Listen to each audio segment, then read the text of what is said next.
So, ayan, meron din ba kayo dyang sili na hindi nyo ginagamit? So, try nyo to mga sisilab. Pwede nyo rin gawing pagkakakitaan. O, diba? So, tara, ugasan lang natin. So, pala itong mga sili na to is galing sa friend ni Ina. So, ito yung naisip ko kasi hindi naman nakain ng ganitong ang imali. So, ayan, alam naman nung friend niya na mahilig ako sa spicy. And then, yan, inugasan natin. And then, ngayon is i-slice lang natin siya. So, mga sisilab, pwedeng itong pagkakitaan. Try nyo itong gawin. Sobrang sarap niyang ihalo sa mga pagkain. Hindi nyo na siya kailangang lutuin. So, tipid kayo sa gas. Char. Tumatagal din ito mga sisilab. Basta nasa rep. Tumatagal siya ng 3 months. Pwede siya. Kasi subok na yan dito. So, yan. Alisin ko lang yung buto. Kasi alam nyo na, itatanim ko yarn. So, ayan, alis ko na nga yung mga buto yan. And then, ito yung aking pananim. So, ayan, nagtira pa rin naman ako ng may buto. Kasi yung anghang yan, diba, nasa buto pa rin. So, ayan, mga sisilab. So, ibe-blender ko siya. So, ganito yung gawin yung mga sisilab. So, ayan, nilagay ko na nga yung slice natin na green chili pepper.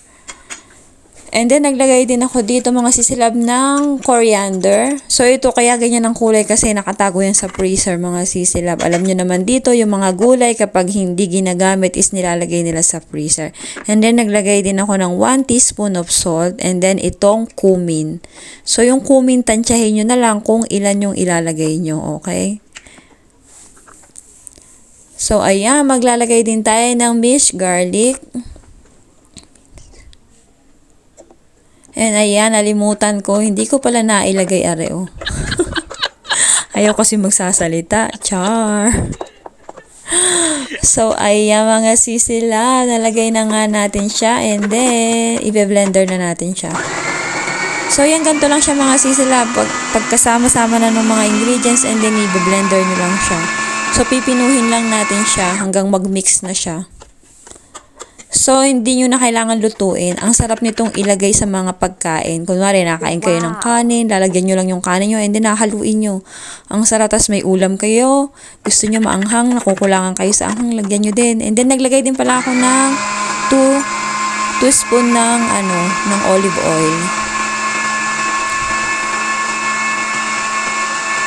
So, ayan, i-blend lang natin hanggang maging pino siya mga sisilab. Promise, masarap to. Tumatagal din to ng 3 months basta nasa loob ng rep. Hindi nyo na kailangan lutuin. O, diba? Pwede nyo gawin pang business to mga sisilab. So, ayan na siya mga sisi. Ayan, napino na nga siya. And then, kukuha lang ako ng garapon at isasalin natin siya doon. So, ayan, ito yung garapon ko. So, ito na mga sisilab. So, ito is 6 pieces of green chili pepper.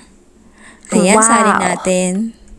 Sobrang anghang yan mga sisilab. Tinikman ko, kakaunti lang yung tinikim ko. Grabe talaga yung anghang. So, ayan, pwede nyo yung gawin. Pwede nyo ring ibenta mga sisilab. Kasi fresh siya, o, diba? Wala siyang chemical, char. So, olive oil yung ginamit ko, kaya mas healthy siya. And then, hindi natin siya niluto, kaya nandyan ang vitamina, o, diba? Wow! So, ayan mga sisilab, o diba? Pwede nyo yung gawin kung mahihilig kayo sa maanghang. Pwede mga sisilab. Kaysa naman kumunat sa loob ng rep nyo or sa lagayan nyo, mga sili, gawin yung ganito. Mas tatagal siya.